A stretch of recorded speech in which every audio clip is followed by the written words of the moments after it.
Welcome to Addicts Living Free. We have a great guest on our show today, Maria Kay. A little bit about Maria. She's a foster parent of cats, has fostered over 50 cats, and has 13 years in the program. And she's blessed us today with her presence. She's going to share her story with us. Do you want to say hi to the listeners, Maria? Yeah, absolutely. Hi, everybody. Grateful to be here. Grateful to have the opportunity to share, hopefully, a message of hope. I know how important it was for me in my early recovery to know that there were strong women in recovery that came from the same lifestyle that I came from that have completely revolutionized and changed their lives and are living free of addiction and just killing it. Awesome. I'm Yeah, excited about this interview. So awesome. I know Maria carries a really good, strong, powerful message, right? And I think you guys are going to get lots from this. I like to start every show off too. What's one thing you're grateful for today and why? One thing I'm grateful for today is actually the relationship that I've been able to build with my mom. It's been a long time coming. It's been something that I've struggled with all through my addiction and even through my recovery. And after 13 years of doing the 12 steps and doing this deal that we do, I have a relationship with her. She's sick now, and I'm grateful that I have the ability to care for her. Awesome. That Yeah, makes me smile. It makes me smile to hear that. thanks. So one thing I'd like to get this going is, do you want to kind of tell us about your family, your upbringing? That way the listeners can kind of see where you came from or how Yeah, it started. absolutely. So, I grew up mostly in Edmonton. I am the fifth of five kids, and so I had four older siblings growing up. I grew up in an alcoholic family with alcoholic parents, and it was tough. Living in addiction my entire life. I guess for me, um, things went to their natural progression for me that way. But I didn't, I grew up with a lot of abuse. I grew up with a lot of alcoholism in the household. I grew up with absentee parents that were just not there physically, weren't there emotionally. My financial needs were all taken care of. My physical needs were taken care of, but my emotional, spiritual, and mental needs I feel like were really lacking. Um, so yeah, not sure what else you want to know about that specifically, but yeah, my parents are um I actually have four parents because I have step parents, Okay. and my every single one of them is an alcoholic, and so I guess I was predisposed to um live the life that I have today. Makes sense. Yeah. I can relate. My father was alcoholic too, right? Yeah. So, Yeah. you ever question if it's hereditary or not, or I think that it is. I think that it's hugely hereditary. I also think that it's environmental. But I absolutely believe that it's hereditary. Out of all of my siblings, out of all five of us, I have one sister that is not an addict. The rest of us all are in recovery, not in recovery. There's kind of a split between the both. And I'm pretty sure my sister, who's not an addict, must have been adopted because it just doesn't make sense to me how she's scathed out of, got out of the lifestyle that we had because we had the same life growing up, and yet she's a very functioning high functioning individual who has no addiction issues. So hmm, yeah, lucky her, I guess. I Eh? know, right? Yeah, lucky Yeah, her. yeah. That brings me up. When was the first time you ever touched drugs or alcohol? I was 12. um I shouldn't say that actually. I remember even going as far back as grade three. And I had this like amazing plan with all my friends. I was going to steal cigarettes from my mom. My girlfriend was going to steal beer from her dad, and we were going to have the best recess ever. And we did. We split them up between several recesses, and we had cigarettes and we had beers, um, and then we got caught, and some little kid came running up to us and was like, "What are you guys doing?" And we were totally busted. He told the teacher, and I, got my ass tanned for the rest of the night that night. And yeah, so I was probably grade three, but I mean, seriously picking up drugs and alcohol, I was 12, started smoking pot with my neighbor, getting into that kind of stuff. Peer pressure at all, or just kind of at that age experimental? just experimental, I think. I don't recall ever being pressured by anybody in particular. I Because I grew up in an alcoholic family, I always had this idea in my head that I never wanted to drink. I didn't want to become an alcoholic. I didn't want to be like my parents, and so I thought the solution to that was just to never drink.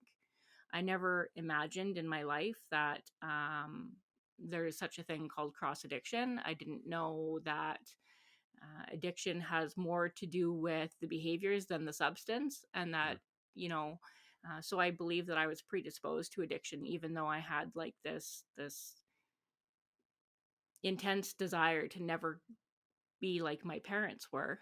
I ended up in the same boat, anyways, even though I never drank. Yeah, strange. Yeah, yeah, just different substance, right? But yeah, same effect. exactly. What was your drug of choice, and like where did that take you? Well, for a long time it was pot, to be honest with you. I spent a huge portion of my life, pretty chronic and smoking a lot of weed, and that brought me to depths that I never thought that I'd ever experienced before, especially on pot. I mean, everybody knows it's not addictive, and it's not, you know, um, something that can ruin your life. However, for me, that wasn't the case. It was addictive and it did ruin my life. And I lost custody of my daughter, and all these different things happened for me, all because I was smoking weed. I couldn't pay my rent. I couldn't fill my cupboards with groceries. Um, and that's kind of the first time that I found a little bit of recovery. And I'm not going to talk about the recovery piece yet, but I did manage to recognize that I had an issue. Um, and I ended up I ended up staying clean for a little while, and it was after my relapse that I found crack cocaine, and that totally kicked my ass, like, big time. Um, I m My plan in my relapse was just to smoke a joint and move on with life and just tell everybody that I relapsed and think it wasn't a big deal. But the dealer that I found didn't have any pot. He just had crack cocaine, and so once I got a taste, I was done. Right, I was done for, and I didn't want the pot dealer to show up. I was like totally good. Right, so yeah, it totally changed my trajectory in addiction. From the point like when you first did crack there, to where you actually found recovery. What was the time span, and like what were some of the shit that you experienced that Yeah, I don't know, some moments that you look back and you're like, fuck, I can't believe I did that. there's so much, right? I was 24 when I found crack cocaine, and that was after a year of recovery from smoking pot. And um, I ended up using pretty hard for a long time. I lived on the streets of Edmonton for the majority of that. I lost custody of my daughter.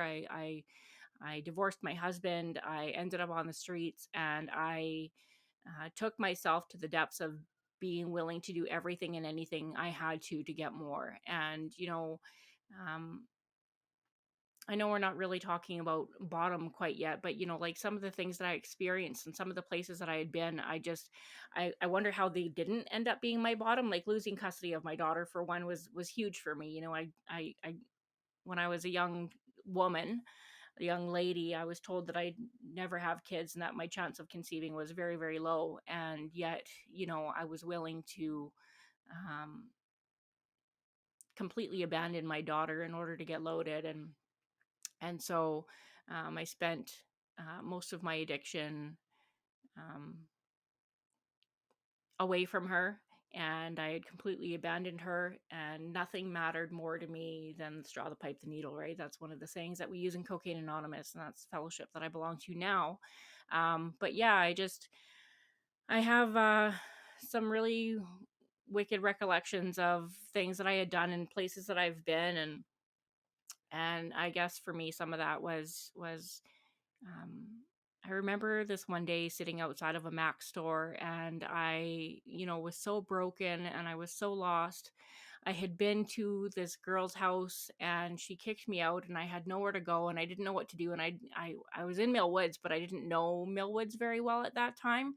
And I wasn't familiar with the area, and I didn't know what to do other than to sit outside this Mac store and, um, just literally sit there with my backpack full of stuff. And, I felt so lost. I had been in the field earlier the night before, and somebody had stepped on my glasses. And so I couldn't see anything. I Uh, felt really, really, really lost. And, um, I just sat outside this Mac store until some gentleman approached me. I was sitting there with my backpack, dirty clothes, probably hadn't showered in several days, not looking great. And some gentleman approached me and asked me if I was okay, and I just said, I needed to get back to the north side. I needed to get back to 118th Avenue where things were familiar to me, um and get back to where I was. And I was grateful that he gave me a ride. And um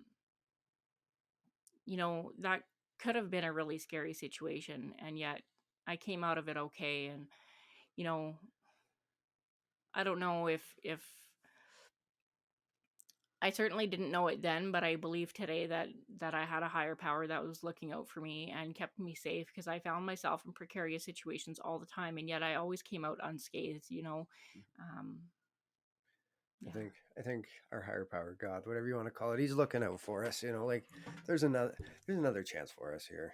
yeah, There's a reason why we're clean today, and this is probably one of them. You get to help carry a message, right? So, right. yeah. Yeah, it's Um, pretty awesome. when you were sitting outside of Max, what was kind of going through your mind? Were you thinking that I need help with this, or it was just what was Oh, going no, on? absolutely not. I certainly didn't have a problem with drugs yet at that point, even though I was smelly and I looked terrible, and all this stuff was going on. I just needed someone to help me. It was like such a victim mentality of like, how could this possibly happen to me? I'm a good person. I don't understand why this girl would kick me out, why I would end up in a place like this. How can who's going to help me? Who's going to pay for my new glasses? Who's going to pick me up and drive me wherever I need to go? Absolutely no problem with the drugs at all. I was just like hyper focused in that moment about how am I going to get out of here and how am I going to get more. Yeah. Absolutely. Yeah, it's funny how the drugs have nothing to do with like what's going on when you're just so blind to actually the reality, eh? Like, Yeah, absolutely. take us to your bottom. Like, how was your bottom? So for me, my bottom was way more about what was going on inside of me than what was going on outside of me, if that makes any sense. So, I was living in a crack house. I had moved to Calgary to go be with the love of my life, and I was staying with him, and we we ended up in a crack house, and I'm in this place by myself. I don't even know where he is anymore. I'm in this place, and some thoughts start running through my mind, and some of those thoughts that I experienced were, you did everything you could to be a mother, and here you are sitting in this house and you're being a total crackhead. I started to hallucinate pretty bad, and I was hearing voices, and I was pretty sure that I could hear that the people in the back room of the house were plotting my death, because I had a car, and it was a pretty sweet ride. It had no door handles on it. You couldn't get in through the doorway. You had to go in through the trunk, even though the key was broken off into the trunk. Like it was a sweet, sweet ride. And they were plotting my death because they wanted my car. And I still don't know 100% today whether or not that was actually happening or not. My guess is it probably wasn't happening, but in my head it felt so real. And I'm in this place, and I'm like, what am I doing with my life? Like, I wanted everything, and every part of me wanted to be a mother, and here I am. I've got a 4-year-old daughter who doesn't know who I am. I guess maybe she was 6 already at that time, and she didn't know who I was. She didn't want to have anything to do with me. I'd call and talk to her, or try to talk to her, and she would refuse my phone calls. Even at that age, I just had this overwhelming sense of, what have you become? And really, my bottom for me, I I came to a lot of places in my active addiction where it would seem like they would were bottoms. I'd lose jobs, I lost my husband, I lost my daughter, all these different things were going on for me. I ended up living on the streets, I ended up selling myself, I ended up doing a lot of things, and those things were not bottom for me. What was bottom for me was that overwhelming sense of just utter failure and hatred towards myself, and what that felt like inside, and that I had completely let down everybody who ever loved me, including my parents, my daughter, myself. And I just felt so incredibly lost. Like I couldn't believe what had become of my life, and I was just filled with absolute um bitterness and despair and hopelessness. And um yeah, for me it was an inside job. Yeah, In my active addiction, it was absolutely what was going on inside of me as opposed to what was going on around me. makes sense. Yeah. Totally. I'm sure a lot of people can relate with that, where you're Yeah. just broken in despair and just done, right? Yeah. Wanting to die, but too scared to die too. Like I was in a position like that at one point. Yeah. Um, Question I want to have, just to take it back for a quick minute. You said you were in recovery. Like this is going to lead into the next one. You said you were in recovery from the pot before you got into the crack and everything. Yeah. Was that 12-step fellowship? Was that doing it on your own or? It was 12 step fellowship based. So I was really fortunate when so that to me was a very significant bottom in my life. Even though to the listeners, to family, to people in recovery today, it seems like such a minor thing, but it was absolutely a bottom for me. I had lost custody of my daughter because I couldn't stop smoking weed. My ex-husband had told the courts that I was a pothead, and I, of course, vehemently said that I wasn't, and there was no way. And the judge said, "Can you provide us with a clean urinalysis?" And I said, "Absolutely, I can." And like a good little addict, I went to my calendar and I marked off the days, how many days I would have Hmm, to stop using in order to produce a clean urinalysis for yeah, for the day that I was being tested. And I even gave myself 5 days grace, and that day came where it was like, okay, today you got to stop if you don't want to lose custody of your daughter. makes And I like a good addict, I just kind of pushed the day. I was like, you know what, I'll quit tomorrow. yeah, I gave myself a few days grace, I'll quit the next day. yeah, makes sense. Yeah. So the reason why I was asking that one is because now, like at the end of your crack addiction here, it kind of, you already had a sense of recovery. Like you knew where to go for help, right? Uh, Yeah. what was your, this time coming back, or when you were done with that? What was your experience when you came back to the rooms, and like, was that from your clean date today? It is Yeah. from my clean date today. Yeah. So, as I was saying, and I was sorry, I was a little bit slow getting into it, but my first experience with recovery was absolutely 12-step fellowship based. I was fortunate enough that my dad was an alcoholic in recovery when I was growing up. For part of my growing up years, he had attended AA, and so I knew that there was help when I needed it. And so when I was at my absolute lowest and at my absolute worst, I called Alcoholics Anonymous and I asked them um, if they had the ability to help me, and they basically said no, that they didn't, but they knew of some other programs that might. And so I started off in NA, and kind of went from there. And so this time around, when I came back into the rooms of recovery, yeah, I came into Cocaine Anonymous, and I had kind of cross fellowshipped before, and so I knew a lot of the people, and it was such a relief, to be honest with you. I had tried a few times in between to get some sobriety, and I'd get like 30 days here or there, 60 days, 90 days, and go back out, and just had this repetitive behavior. And so I knew where to go when it was time for me to stop. And I was so grateful that the rooms were open for me when I was ready. And I've been clean and sober ever since, and that was January 30th, 2009. Congratulations. That's Thank you. awesome. That's amazing. Thanks. So this time coming back, take us through like that first year a little bit. Like touch on some key moments in your first year. What'd you do to get sober? What was different this time? So, I'm not sure what was different this time. I know that I was desperate, and I like the acronym GOD, Gift of Desperation. That's really high on the list of things for me. Is I had just become desperate, and it didn't come all at once. My first year of recovery looked like I went to detox, and I ended up spending my entire first year in the safe walls of a treatment center, and for women who were exiting sex trade and who were also trying to get off of whatever drug of choice that they had. And so I spent my first year safely in the walls of a treatment center. I also spent my first year highly involved and very involved in Cocaine Anonymous. That's my home fellowship. That's kind of where I felt safe when I came back. And my first year was lots of work. I did lots of internal work. I did a set of steps with a sponsor.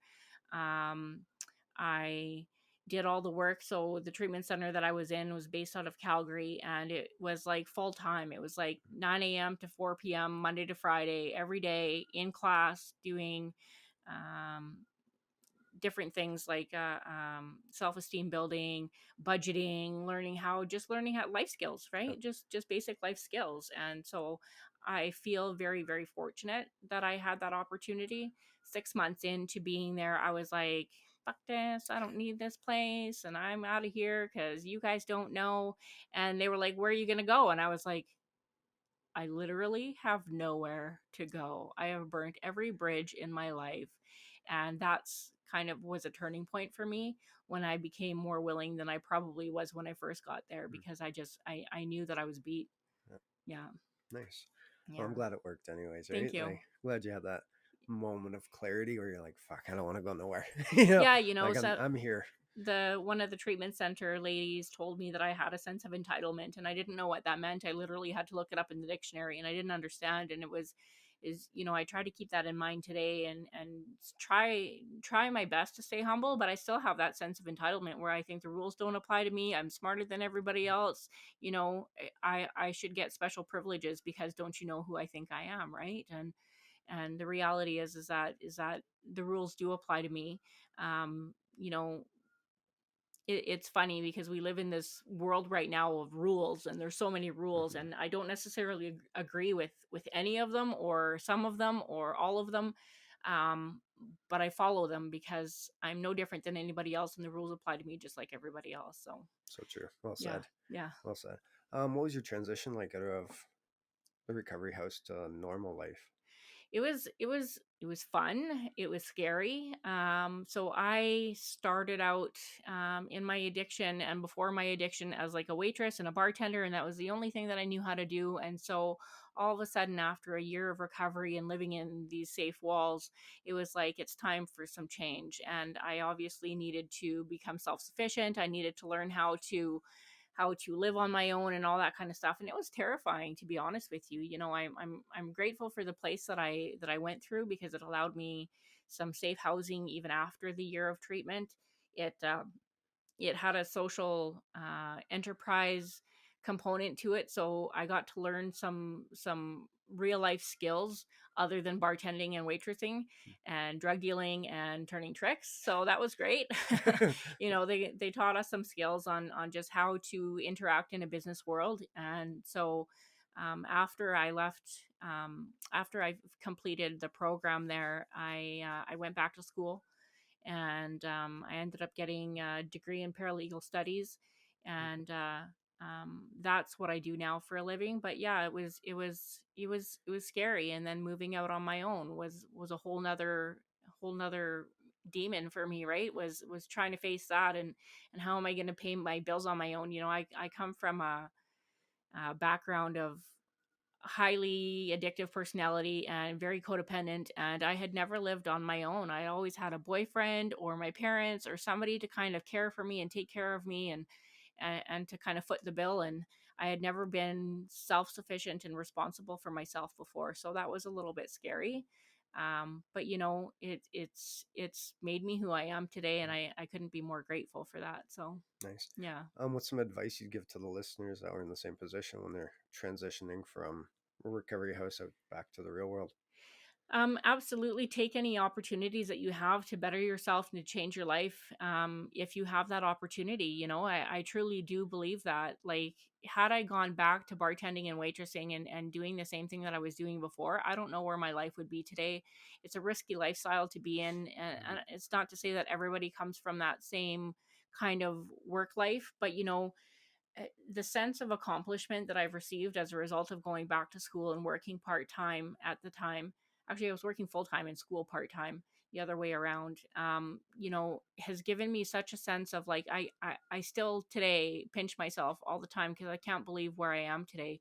It's not there are not a lot of people in the world that get an opportunity to rebuild and revamp our lives halfway mhm. through or wherever you might be at, right? Like I was in my early 30s when all this was going down, and um not a lot of us get that opportunity to just completely change everything about ourselves and reinvent ourselves, right? And I'm so glad that I did, because it's given me the path that I'm on today. So That's so beautiful. We don't have to do it alone either, right? Like the support we have and everything is crazy. I feel pretty blessed that we have the fellowship, yeah, and that we can connect with other people that can show us, right, or take us under their absolutely. wing. Um, Absolutely. yeah, that reminded me of something else, and I totally just forgot what I was gonna say. Oh, no worries. That's okay. What are some goals that you first set? Maybe say in the first couple of years you had some goals, and did did you complete them? Like, what were goals that you had? So I did have some goals, and it's funny when I think back because my goals at the time seemed unsurmountable, and yet, you know, looking back today, they were so tiny. Do you know what I mean? Like I truly believe we have a reading in CA that says that our lives are going to become far greater than we could have ever imagined for Hmm. them to be, and I couldn't even fathom the things that I was going to be able to accomplish. So some of the goals that I had when I first started out were just to get a place of my own and pay my rent, which is huge. Have some macaroni in the cupboards would be great. But honestly, like getting custody of my daughter back, being an active role in her life was a huge goal for me. I had to move from Calgary to Edmonton, so that was a pretty big transition for me. Um, that was a goal that I had. But even in the beginning, in the very very beginning, I remember doing goal sheets when I was in treatment, and one of the goals that I wrote for myself was my goal was to brush my teeth twice a day. You know, Yep. they start so tiny, and yet at the time I was like, I have no idea how I'm going to complete this or how this is going to work out, but I'm going to give it my best. And yeah, it's that's kind of where things started out for me. But the biggest ones that stick out were to rebuild a relationship with my daughter and have her in my life. How long did it take, like, to kind of start checking off some of those check box? Like, did it happen pretty quick, or did it take years? Well, it depends on the goal, I guess, but like I think that I met them quite quickly. The goal, however, of having my daughter back in my life, and I think that this is important to talk about, I took my time because I had been that parent that was like, I'm clean and then I'm not, and then I'm clean and then I'm not, and I'm in and I'm out, and I'm showing up and then I'm not showing up. And I didn't want to be that parent anymore. And so I really took my time in the sense that um I thought it was important that I never let her down again. And so, getting custody back and having her in my life took years. Literally took 3 years, my first 3 years of recovery, until I felt like I was ready. My recovery was stable. I was in a place where I could provide her with a life. I had a home that I could share with her. I had all the necessities that I could provide her. I was financially stable. I had all those things finally in my life, and I was able to provide those things to her. And so that one took a little while, but I mean, all the other goals, it just felt like they came and went so fast, right? What goals do you got today? What goals are you working towards today? Well, today is a little bit different. I think some of the goals that I have today, I've met a lot of goals over the years, and some of them include, buying a home and buying a vehicle and doing all those kinds of things. And I've been able to accomplish all of that. To further my career has been something else that I've accomplished, and you know, I work with a life coach, and chatting with her, I didn't know what my next goal should be or what that should look like. And so my goal going forward until further notice is to enjoy the fruits of my labor, Mm, because I forget sometimes. I get so goal oriented that I'm always like chasing for that next thing and getting that next you know accomplishment under my belt, and I forget to enjoy the all the things that I've accomplished so far. And so right now it's enjoying my space, enjoying my home. um Having said that, though, one of the goals that I kind of do have now, kind of low key, is I'm working towards becoming. I'm hoping to become a trustee for Cocaine Anonymous at a world level, nice. and kind of just keep serving my fellowship and doing what I can to make sure that the doors stay open for the next guy, right? How important is this service to you? Oh, it's huge. I'm hugely involved in service. I'm a bit of a service junkie. I love being able to give back. I sponsor women. I have taken on every position that I can possibly think of, from cleaning out cigarette butts at my home group all the way to I'm currently the world secretary for the World Service Conference that happens once a year in Los Angeles, California. Um, I've literally been involved in every piece of service that I can possibly think of in Cocaine Anonymous, and it's been life changing for me. I This is a little bit sideways off topic a little bit, but one of the things that happened to me in my recovery was at 5 years clean and sober, 4 years clean and sober. My sponsor, who had 21 years, went back out, and shortly after that, my dad, who had been sober for 25 years, went back out and passed away. And I had to really take a hard look at my recovery and what it was that they weren't doing that maybe I should be doing. And service has always been a big piece of that, right?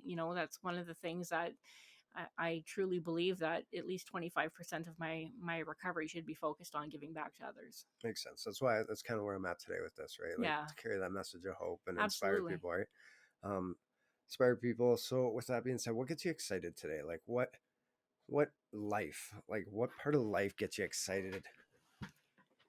I don't know. There's so many different things. For me, still is watching my daughter grow up. She's 21 now, and I just helped her finish moving into a new place yesterday. And just being an active role in her life, being an active role in my mom's life has really been huge. Summertime, doing things like kayaking and being out camping, being out with the universe, and being part of nature, and traveling has been really, really big for me.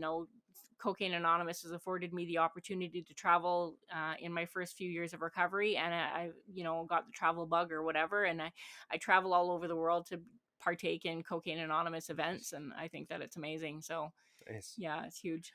I got a simple question here for you, and I Sure. know the answer. Um, is recovery boring? Is it boring in recovery? Like when you first got No, sober? and I never understand when I hear people come in and say, I'm bored. I never understand that. And I think that service has a big piece to do with that. Like, I have so much fun in recovery, from camping to, participating in whatever CA events are coming up, we just threw a huge convention at the Coast Plaza Hotel downtown Edmonton for 3 days. It was rocking. It was awesome. I love to party. It was so much fun.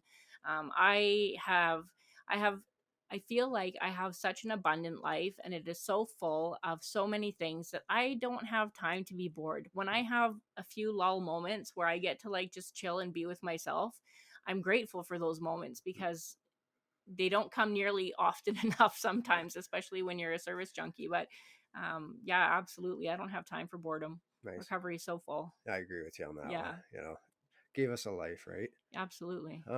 What's one thing that you received that you weren't really expecting? Like kind of a gift of recovery that you didn't, that just kind of happened. Um, Honestly, and I hate to repeat myself, but this relationship with my mom is really crazy. It's really crazy for me. She's an old-time alcoholic, always has been, always will be. And I have this newfound respect for her, and this relationship that I get to have with her today. Um, Words can't even describe what that feels like or what that looks like for me. I never thought, 2 years ago, even a year ago, I was completely content with not having a relationship with her, not being on speaking terms, not having a mother who is going to be what I expect her to be as a parent. And I was really content with that. And then she got really, really sick, and something changed for me, and something has changed in her. I mean, it helps that she has dementia. she's Her personality has really changed, but she's just become this loving, grateful woman that she never was before. And she doesn't drink anymore because she can't, because she's in a home. And just that relationship has just become something that I never thought it ever would. I never thought I'd speak to my mother ever again. Wow. Yeah. I'm glad that worked out and you guys came Yeah. back together. So I think we're gonna kind of wrap it up here. Sure. What's one piece of advice you'd like to give everybody out there? If I could say anything, it's to really develop a relationship with yourself. I really believe that most of us come into recovery not knowing that we have really deep-seated codependency issues, whether it be with our parents or our spouses, or just not being able to sit and be with ourselves. It's probably one of the greatest gifts I ever gave myself, was really getting to know myself for who I am, and learning what I liked, learning what was important to me outside of being in a relationship with somebody else, because it's really easy, I find, in life to Matt, you like hockey, I like hockey too, Um, right? That kind of mentality of, I'm just going to like whatever you like, hmm, and I don't really know what I like. So kind of getting into that, learning for myself what it is that I like and what I want out of life, was revolutionary for me, and developing that relationship with self. Yeah. yeah, I think, and it's all scary too. Everything you do for the first time clean is scary. Totally. You But you know. know what? I walked through it, and I took myself out for candlelit dinners by myself, table for one, at first feeling really awkward and whatever, but so grateful that at the end, I felt so empowered that I was able to go to a movie and cry at a movie myself, because it was a movie that I wanted to see. And it moved me, and I didn't have to be worried that somebody else was going to be, what they were going to think if I cried during the movie because it was sad or whatever, right? Like, I just really got to be myself, and That's that was awesome. cool. That's freedom right Yeah, there, right? exactly. Yeah, I have one expression that I kind of live by today, and it says, "Fear is the edge of your comfort zone, and on the other side of that is growth." And today, if I'm nervous to do it, and it's not going to kill me, fuck it, I do it, because I know that there's going to be growing from it, and I'm going to get something out of it. So Absolutely. Yeah. awesome. Anything else you want to add before we No, I wrap don't up think here? so. I'm really grateful that you asked me to come and share some of my experience, strength, and hope with you, and that I hope that, whatever, if it reaches one person, then my job is done, and I've been able to do what we do, right? I love the saying from the big book of Alcoholics Anonymous, that our darkest past becomes our greatest asset, right? So I'm grateful that I could share that with you. Awesome, I appreciate it. Thanks. Yeah, such a better way of life. I love it. Yeah, So absolutely. thank you for coming. Thank you for sharing your story with us. And Yeah. we wish you all the best. And I'm sure we'll get to talk to you again in the future here. Sounds So good. take care, Maria. Thank you. Thanks, Matt.